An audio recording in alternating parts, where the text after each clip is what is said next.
कि जैसे ही वो जो कोविड वैक्सीन की पोल खुली, पूरी दुनिया में जो है हाहाकार मचा हुआ है। भारत के अंदर बहुत बीजेपी की मट्टी पलीत हो रही है, मोदी जी की मट्टी पलीत हो रही है। तो एक अब उन्होंने शगुफा नया छोड़ा है कि पाकिस्तान क्यों चाहता है कि राहुल गांधी यानी सोनिया का बेटा राहुल गांधी प्रधानमंत्री बने। अब देखिए किस तरह से जो है लोगों को गुमराह किया जाता है, बेवकूफ़ बनाया जाता है, मूर्ख बनाया जाता है।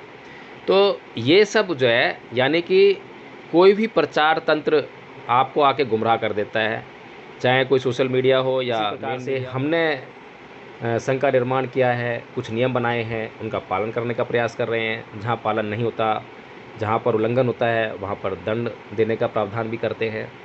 तो दंड देने की शक्ति भी संघ के पास होनी चाहिए। जिस संघ के पास अपने सदस्यों को दंडित करने की शक्ति नहीं होती, वहाँ पर वह संघ जो है कमज़ोर साबित होता है, शक्तिहीन साबित होता है। तो संघीय व्यवस्था के अभाव में कमज़ोर से कमज़ोर व्यक्ति भी यानी कि संख्या के आधार पर कमज़ोर से कमज़ोर व्यक्ति भी और संख्या के आधार पर ताकतवर व्यक्ति पर राज कर सकता है। तो इसीलिए जो है कारण स्पष्ट है कि जब संघीय व्यवस्था होती है तो संघीय व्यवस्था में संघ के सदस्यों का पूरा विश्वास संघ के अंदर होता है और संघ का न्यायिक होना बहुत ज़रूरी है। अगर संघ न्यायिक नहीं होगा तो संघ के सदस्यों का विश्वास संघ में नहीं आएगा। ये जो गुण है आपने जो पढ़ा होगा संघ वंदना के अंदर जो है कि न्यायिक प्रतिपन्नो भगवतो सावक संघो, कि न्याय जो है उसका एक गुण है। जिस क्षण संघ के अंदर जो न्याय करने की जो भावना है उसका अभाव हो जाए तो संघ टूट जाएगा, बिखर जाएगा। तो इसीलिए हम किसी भी कीमत पर जो है इस संघ के भीतर अन्याय नहीं होने देना चाहते, चाहे कोई भी हो, कैसा भी हो। और हम हर बार कहते हैं कि संघ के समक्ष जो है कोई भी बड़ा नहीं है, संघ से ऊपर नहीं है, केवल संघ ही बड़ा है, केवल संघ ही सबके ऊपर शासन करने वाला है। और संघ हम सब से मिलकर बनता है। हम में से कोई एक चाहे कि मैं संघ हूँ, नहीं हो सकता। हम सब संघ हैं और संघ जो है सब पर शासन करता है। संघ के निर्णय को मानना पड़ेगा। संघ के निर्णय को जब तक हम मानते रहेंगे, संघ जब तक अच्छे निर्णय लेता रहेगा, तब तक जो है हम सफलताओं को चूमते रहेंगे, उनको छूते रहेंगे, हासिल करते रहेंगे। ऐसी कोई भी और किसी भी क्षेत्र में कामयाबी नहीं है या लक्ष्य नहीं है जिसको आप संघ के जरिए हासिल ना कर सकें। लेकिन ज़रूरत केवल और केवल संघ के प्रति समर्पित होने की। संघ जो है बहुत ही महत्वपूर्ण कारक है हमारे जीवन में, हमारी सफलताओं और असफलताओं को निश्चित करने का। यदि संघ इतना महत्वपूर्ण है तो हमें ये सोचना चाहिए, जानना चाहिए कि यदि कभी भी ऐसी परिस्थिति उत्पन्न हो जाए कि मुझे वह निर्णय पसंद ना हो, तब मैं क्या करूं? क्या संघ को छोड़ दूं? क्या संघ को छोड़ना ही एक समाधान है, एकमात्र समाधान है? तब मुझे ये सोचना चाहिए कि जो मैं निर्णय चाहता हूं उसका अल्टीमेट रिजल्ट क्या होगा, आखिरी परिणाम क्या हो सकता है। क्या उससे मेरी हानि होगी या संघ की हानि होगी या किसी अन्य प्राणी की हानि होगी। यदि परिणाम जो है हानि में निकलता है और वह ऐसी हानि हो जिसकी क्षतिपूर्ति ना की जा सके, तो निश्चित तौर पर संघ को छोड़ देना ही एकमात्र रास्ता हो सकता है। लेकिन यदि संघ का निर्णय जिससे कोई भी ऐसा परिणाम घातक नहीं है, किसी के कल्याण के लिए नहीं है, किसी का नुकसान नहीं हो रहा है, किसी क्षति नहीं हो रही है, तो संघ के निर्णय के साथ में चलने में फ़ायदा होता है। उदाहरण के लिए आज वर्तमान में जो भारत के अंदर, दुनिया के अंदर जो परिस्थितियाँ बनी हुई हैं, पूरी दुनिया जो है संघीय व्यवस्था के अभाव में जी रही है। और संघीय व्यवस्था के अभाव में जीने के कारण वहाँ पर जो निर्णय हैं वो संघीय निर्णय नहीं है, वो सब जो है अपने अपना राग और अपनी अपनी डपली। हो सकता है कि उदाहरण देने में से चूक होगी हो, इतना अनुभव नहीं है मुझे उदाहरण देने का। तो यानी कि अपना अपना राग गाते हैं और सबकी डपली भी अपनी अपनी है। कोई सामूहिकता उनमें नहीं है, संघीय उनमें गुण नहीं है। इसीलिए जो है यह जो संसार है आज हिंसा की चपेट में है। आज नाना प्रकार की हिंसाएं हम देखते हैं, व्यक्तिगत हिंसा से लेकर अंतर्राष्ट्रीय स्तर तक हम हिंसा का माहौल देख रहे हैं और इस सब का कारण यही है कि कहीं पर जो है संघीय व्यवस्था नहीं है। उदाहरण के लिए अंतर्राष्ट्रीय स्तर पर आपके पास यूएनओ है, यूनाइटेड नेशंस, यानी कि जो पूरी दुनिया में जितने भी देश हैं, यदि वे सभी उस संस्था में बैठकर आपस में इसी प्रकार से निर्णय लें जो कि पूरे संसार के कल्याण के लिए हो, किसी के नुकसान के लिए ना हो, और जिस प्रकार से शाक्य संघ के नियम थे उनका पालन हुआ करता था, भिक्षु संघ के नियम बने उनका पालन हुआ करता था, इसी प्रकार से हमने संघ का निर्माण किया है, कुछ नियम बनाए हैं, उनका पालन करने का प्रयास कर रहे हैं। जहाँ पालन नहीं होता, जहाँ पर उल्लंघन होता है, वहाँ पर दंड देने का प्रावधान भी करते हैं। तो दंड देने की शक्ति भी संघ के पास होनी चाहिए। जिस संघ के पास अपने सदस्यों को दंडित करने की शक्ति नहीं होती, वहाँ पर वह संघ जो है क्या कह सकते हैं इसको, कमज़ोर साबित होता है, शक्तिहीन साबित होता है। तो यही स्थिति जो है आज यूएनओ के साथ में है, यूनाइटेड नेशंस ऑर्गेनाइजेशन के साथ में है। जो संयुक्त राष्ट्र संघ है उसके पास किसी को दंडित करने की शक्ति नहीं है। संघ तो बना लिया और बहुत अच्छे उद्देश्य के लिए बनाया था, तीसरे विश्व युद्ध को रोकने के लिए बनाया गया था, लेकिन लगातार दुनिया के देश आपस में इस हिंसा की अग्नि में जलने के लिए मजबूर हैं। कारण यही है कि संघीय व्यवस्था का अभाव। और इसीलिए हमने इन सब बातों को समझते हुए भारत के अंदर हम देख रहे हैं कि एक तरफ जो है जो फार्मूला हमारे सामने अभी तक आया है, हमने खैर हालांकि उस लेवल पर जांच नहीं की है, लेकिन हम अपने महापुरुषों में विश्वास रखते हैं। तो हमारे महापुरुषों ने बताया है कि हमारा जो अनुपातिक जो समीकरण है भारत के अंदर जनसंख्या में, तो 85 और 15 का है, और 85-15 में भी एक 3% लोग पूरे देश पर मनचाहा राज कर रहे हैं, अराजकता वाला राज कर रहे हैं। अभी अभी एक सूचना मैंने पढ़ी, एक फिर से एक शगुफा छोड़ दिया है, जैसे ही वो जो कोविड वैक्सीन की पोल खुली, पूरी दुनिया में जो है हाहाकार मचा हुआ है। भारत के अंदर बहुत बीजेपी की मट्टी पलीत हो रही है, मोदी जी की मट्टी पलीत हो रही है।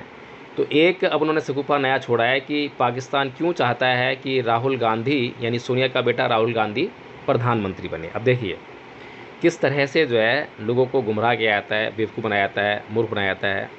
तो ये सब जो है, यानी कि कोई भी प्रचार तंत्र आपको आके गुमराह कर देता है, चाहे कोई सोशल मीडिया हो या मेन मीडिया हो। या संघीय व्यवस्था के अभाव में कमज़ोर से कमज़ोर व्यक्ति भी, यानी कि संख्या के आधार पर कमज़ोर से कमज़ोर व्यक्ति भी और संख्या के आधार पर ताकतवर व्यक्ति पर राज कर सकता है। जैसे कि एक हाथी पर एक छोटी सी चींटी चाहे तो उसको नाच नचा सकती है, केवल कुछ बातों के कारण। तो इसीलिए जो है कारण स्पष्ट है कि जब संघीय व्यवस्था होती है तो संघीय व्यवस्था में संघ के सदस्यों का पूरा विश्वास संघ के अंदर होता है, और संघ का न्यायिक होना बहुत ज़रूरी है। अगर संघ न्यायिक नहीं होगा तो संघ के सदस्यों का विश्वास संघ में नहीं आएगा। ये जो गुण है, आपने जो पढ़ा होगा संघ वंदना के अंदर जो है कि न्यायिक पटिपन्नो भगवतो सावक संघो, कि न्याय जो है उसका एक गुण है। जिस क्षण संघ के अंदर जो न्याय करने की जो भावना है उसका अभाव हो जाए तो संघ टूट जाएगा, बिखर जाएगा।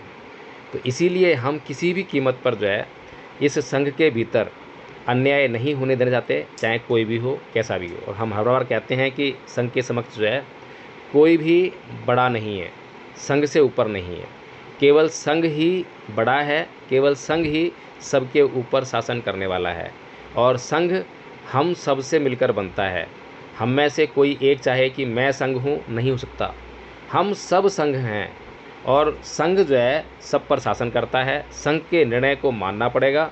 संघ के निर्णय को जब तक हम मानते रहेंगे, संघ जब तक अच्छे निर्णय लेता रहेगा, तब तक जो है हम सफलताओं को चूमते रहेंगे, उनको छूते रहेंगे, हासिल करते रहेंगे। ऐसी कोई भी और किसी भी क्षेत्र में कामयाबी नहीं है या लक्ष्य नहीं है जिसको आप संघ के ज़रिए हासिल ना कर सकें, लेकिन ज़रूरत केवल और केवल संघ के प्रति समर्पित होने की है। मैंने एक छोटा सा उदाहरण दिया है, हो सकता है कि आदरणीय आचार्य रोहित जी को थोड़ा बुरा लगा हो, आज मैं माफ़ी चाहता हूं उनसे, लेकिन संघीय व्यवस्था के गुण को समझाने का बहुत बड़ा उदाहरण है। कि जिस प्रकार से आदरणीय आचार्य रोहित जी आज धमपद के पदों का जब वाचन करने के लिए कहा गया, वो तो अचानक मैंने कह दिया उनको जो है, हालांकि मेरी इससे कोई मंशा नहीं थी। मैंने सोचा कि बहुत दिन हो गए हैं मैंने सुना नहीं है आदरणीय आचार्य रोहित जी को, तो आज उनको सुन लेता हूँ। तो आज वास्तव में पाली का जो अध्ययन था बहुत कमज़ोर साबित हुआ आदरणीय आचार्य रोहित जी का, लेकिन वहीं पर हमारे आदरणीय आचार्य नीरज देवी जी जो हैं मात्र 8वीं क्लास पास हैं, और उन्हें धमपद के जब पद उन्हें बोलने के लिए कहा जाए तो वे उनका उच्चारण और अर्थ सहित उच्चारण जो है करती हैं, और लगातार जो है संघ का संचालन भी करती हैं। उन्हें उप संघ नायिका भी बनाया गया है। तो ये जो गुण उन्होंने हासिल किया है, उनके पास वो टैलेंट नहीं था शिक्षा वाला, शिक्षा की डिग्री नहीं थी, लेकिन जो संघ के प्रति समर्पण था, उस समर्पण भाव के कारण उन्होंने वो टैलेंट हासिल कर लिया कि वो आज जो है कहीं 2-4 महिलाओं में अगर बैठी होंगी तो उनको तथागत की वाणी उनके प्राकृतिक वाणी में जो है समझा सकती हैं, उसका अर्थ समझा सकती हैं, और जहाँ तक संभव हो सकेगा महिलाएं जो है उनसे सहमत भी हो सकती हैं। तो इसीलिए सभी आदरणीयों से, सभी आदरणीय संघ के सदस्यों से, आचार्यों से, प्राचार्यों से, संघ के सदस्यों से मेरा अनुरोध है, बारंबार अनुरोध है कि आप केवल और केवल संघ के प्रति अपना समर्पण भाव दिखाएं, और आप खुद भी संघ के सदस्य हैं, तो जो भी निर्णय होगा आपके बगैर नहीं होगा, आपके सुझाव लिए बगैर कोई निर्णय नहीं हो सकता है। अगर आपका निर्णय या आपका सुझाव उसमें शामिल नहीं है तो वह निर्णय जो है न्यायिक नहीं हो सकता। इसी प्रकार से जब आदरणीय दीपक राज जी के साथ में जब जो भी घटना घटी, उसमें उन्हें पूरा मौका दिया गया, उन्हें पूरा सुना गया, और उसके बाद ही कोई निर्णय संघ ने लिया था। तो इसलिए संघ जो है हमेशा न्यायिक रहने का गुण जो है धारण करता है। तो इन्हीं बातों के साथ मैं आज अपनी इस बात को समाप्त करता हूँ। आदरणीय आचार्य रोहित जी, आपने हैंड रेज किया है, कुछ कहना चाहते हैं आप? जी, मेरा एक प्रश्न रहेगा आपसे कि जो पाठ हमने पढ़ा और उस पाठ में सिद्धार्थ गौतम ने संघ को छोड़ दिया, तो आपके विचार में ये सही किया या गलत किया? इसको उत्तर दें। आप बताइए कि जो भगवान बुद्ध हैं, यानी उस समय जो सिद्धार्थ हैं, वो किस बात के लिए संघ को छोड़ रहे हैं? वो जान रहे हैं, देख रहे हैं कि जो हिंसा करने के लिए दोनों पक्ष आमादा हैं, और वहाँ पर जो है ऐसा मार्ग भी उपस्थित है जो बता रहे हैं, उस मार्ग पर चलने के बाद दोनों तरफ की हिंसा बच जाएगी, और दोनों तरफ की जो ज़रूरतें हैं वो मिल बाँट कर उसको पूरा कर सकते हैं। लेकिन उस वक्त जो हिंसा के प्रमाद में लगे हुए लोग, हिंसा से लबालब लोग जो हैं, वे उस बात को समझ नहीं पा रहे हैं। तो समझ नहीं पा रहे हैं तो उनके लिए कम से कम उस निर्णय में, जो कि इतना क्या नाम है, गलत निर्णय है, जिससे कि रक्तपात ही होना निश्चित है, कम से कम उसमें शामिल ना होना ही उचित है। तो इसलिए उनका निर्णय जो बिल्कुल ठीक है। यदि ऐसा कोई, अब उस निर्णय में न्याय शामिल नहीं है। न्याय कैसे नहीं है कि जो तथागत बुद्ध कह रहे, जो सिद्धार्थ कह रहे हैं संघ को, उस बात को तर्क की दृष्टि से समझने की क्षमता उस संघ के भीतर नहीं है। अब संघ की यहाँ पर ये गलती है कि वो जो है उस बात को समझ नहीं पा रहा है। तो इसीलिए जो है, अब अगर संघ जो है वहाँ पर इकट्ठा होकर, एकत्रित होकर अगर युद्ध कर रहा है तो करे, लेकिन क्योंकि सिद्धार्थ जो है वो समझ गए हैं कि इससे जो है रक्तपात ही होगा, और इस रक्तपात को रोका जा सकता है। साधन भी बता रहे हैं, मार्ग बता रहे हैं, लेकिन संघ जो है उसका अनुसरण नहीं करना चाह रहा है। तो ठीक है जी, और बताएं। जी, तो तथागत जो सिद्धार्थ ने जो किया संघ छोड़ के, उससे ही किया। बिल्कुल सही किया। जी जी, ओके, धन्यवाद जी। आपका मत कुछ और है, अलग है क्या? मैं जानना चाहता था कि यहाँ पे देखिए कि संघ को, संघ के जैसे किया, यहाँ पे तथागत ने अपने सही क्या है, गलत क्या है, इसी को महत्वपूर्ण समझा और संघ से ये किया, तो इसी को समझना था और कुछ नहीं। यहाँ पे भी संघ महत्वपूर्ण नहीं होता, यहाँ पे सही क्या है और गलत क्या है ये महत्वपूर्ण है। आपकी बात बिल्कुल ठीक है, इसीलिए मैं बार बार जो है एक शब्द पे फोकस कर रहा हूँ, वह है न्यायिक होना। न्यायिक होने के जो शब्द, न्यायिक जो शब्द है, उसके भीतर बहुत सारे तत्व विद्यमान हैं। अगर एक ही बात को पकड़कर जो है हम निर्णय करेंगे तो उसमें वो सारे तत्व जो है एब्सेंट रहेंगे, और उससे वो बात गलत हो जाएगी। इसीलिए न्यायिक होना ये बहुत ज़रूरी है। न्यायिक होना मतलब कि अच्छी तरह से, भली भांति प्रकार से उसकी जांच कर लेना, परख कर लेना। अगर शाक्य संघ ने अच्छी भली भांति प्रकार से जांच परख की होती, समझा होता, सोचा होता, तो निसंदेह जो है वो सिद्धार्थ के डिसीजन के साथ में गए होते। तो वो डिसीजन सबको साफ साफ दिखाई दे रहा है, उसमें कोई दिक्कत नहीं है। लेकिन हमारे अभी जिस प्रकार से जो आदरणीय दीपक राज जी का जो निर्णय हुआ, उसमें साफ साफ दिखाई दे रहा है कि आदरणीय दीपक राज जी इस बात पर जोर दे रहे हैं कि पवाना शब्द का इस्तेमाल ना किया जाए। हम उनसे बार बार पूछ रहे हैं कि आप बताइए कि पवाना शब्द के इस्तेमाल करने पर कौन सी हानि धम्मपद संघ को उठानी पड़ेगी, या आदरणीय दीपक राज जी को उठानी पड़ेगी, या भिक्खु संघ को उठानी पड़ेगी, या समाज को उठानी पड़ेगी। लेकिन वो बार बार जो है इस बात को बताने में असफल रहे हैं। अब बताइए, हमने जो है यानी संघ ने कहाँ पर अन्याय किया?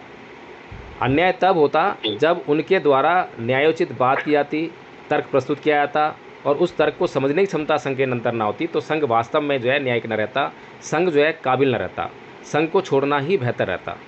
केवल इतनी सी बात है आदरणीय आचार्य रोहित जी। जी, यहाँ पे मैं सब बताना चाहता हूँ कि यहाँ पे जो बात हुई, धम्म की बात हुई। देखिए, संघ भी तथागत ने छोड़ा तो तथागत ने पहले धम्म को समझाया कि सही क्या है। अहिंसा, युद्ध सही नहीं है, और युद्ध सही नहीं होना यही तथागत ने धम्म में समझाया है कि हमें युद्ध नहीं करना है। इसी को तथागत ने धम्म समझाया है, और तथागत ने धम्म के वजह से संघ को छोड़ा। और यहाँ पे भी जब हमने दीपक राज जी को भी समझने की कोशिश की, तो धम्म को नहीं समझ रहे थे।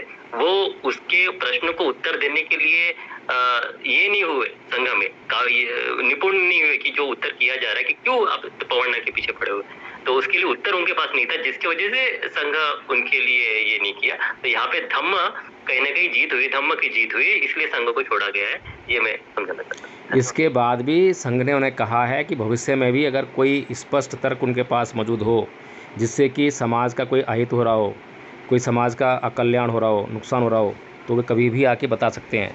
संघ उस पर पुनः गौर करेगा। ऐसा नहीं छोड़ा है अभी भी जो है कि मतलब जो है हम लोगों ने एक तरफ़ा फैसला कर लिया हो संघ ने, और केवल इस बात को इससे छोड़ दिया हो।